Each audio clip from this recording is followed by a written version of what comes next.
अस्सलामुअलैकुम रहमतुल्लाहि व बरकातुहू। आज हम लोग सबक नंबर 2 है, ये मतलब इसका हिस्सा है 2। ऐसे सबक नंबर तक ये 23 जब ख़त्म हुआ था तो 24 से 25 है, और ये पार्ट नंबर 33 है। इसमें ज़मीन के बारे में पढ़ाया गया है। चलिए शुरू करते हैं। बिस्मिल्लाहिर्रहमानिर्रहीम। ज़मीन ज़मीन क्या चीज़ है?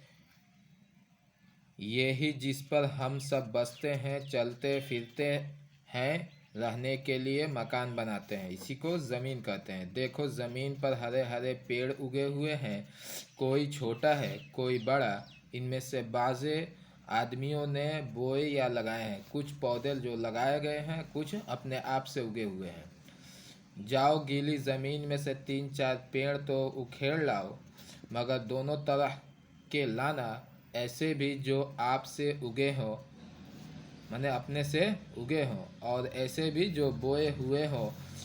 अच्छा, अब हर एक का नाम बताओ, ये हमारे किस काम आता है? इससे हमको क्या चीज़ हासिल होती है? किसका फल खाते हैं? किससे गला हासिल होता है? किससे रुई, किसी से रेशा, मतलब किसी से रुई किसी से रेशा निकलता है। अब तुम समझे कि ज़मीन कैसी ज़रूरी और काम की चीज़ है।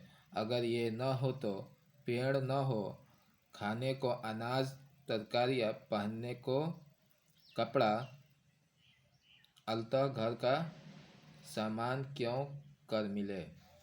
ये चीज़ें प्रैक्टिकल वाली सारी चीज़ें हैं, हमें बच्चों को सिखाना चाहिए। देखिए, स्कूल या कॉलेज या मदरसा जो भी चीज़ें हैं, वो लोग इतना बस पढ़ा देते हैं। जैसे उर्दू है तो उर्दू आपको पढ़ना सिखा देंगे, लिखना सिखा देंगे, बोलना सिखा देंगे। जो चीज़ें मदरसे या स्कूल या कॉलेज में जो चीज़ें पढ़ाई होती है, उससे 10 गुना ज़्यादा उतना ही टाइम में आपको प्रैक्टिकल में सीखने को मिलेगा। अगर आप कोई काम कर रहे हैं, जैसे कोई भी काम हो, तो आप उसके एक बुक पढ़ लेंगे तो उसमें से 5% समझ में आएगा। वही चीज़ अगर आप प्रैक्टिकल कर रहेंगे और फिर प्रैक्टिकल करके उसको बता रहे हैं, वो उससे भी करवा रहे हैं, तो उसको 95% समझ में आ जाती है वो चीज़ें।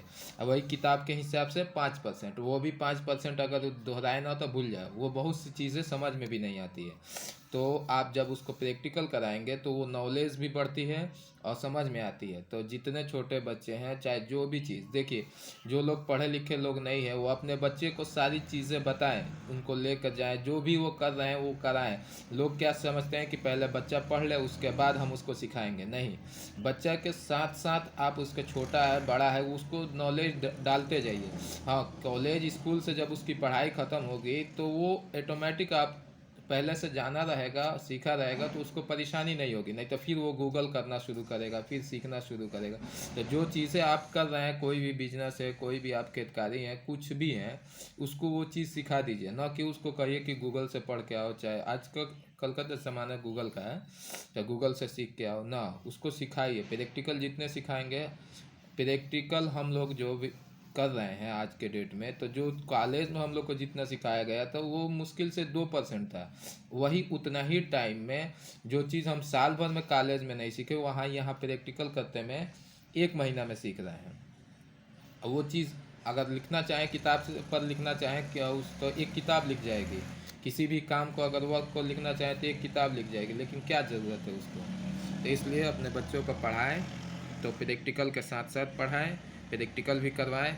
ये ना समझे कि ये तो चीज़ ये पढ़ा ही नहीं है तो इसको क्या समझ में आएगा ना। बच्चे को जितना समझ में आता है 8 साल के बाद से, चाहे वो 4 साल 8 महीना के बाद से तो होश संभल जाता है। 4 साल 8 महीना के बाद से जो चीज़ें उसको जितनी ज़्यादा समझ में आती है, उतनी चीज़ें तो हमको नहीं समझ में आती है।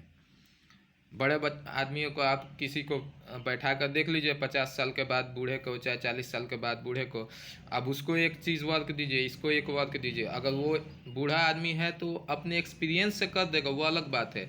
लेकिन अगर नई चीज़ उसके लिए भी होगी, नई चीज़ इसके लिए भी होगी, तो ये बच्चा जल्दी कर देगा, ये तो गारंटी है। चलिए आज का ख़त्म कर देते हैं। वाखिर दावाना अल्हम्दुलिल्लाहि रब्बिल आलमीन।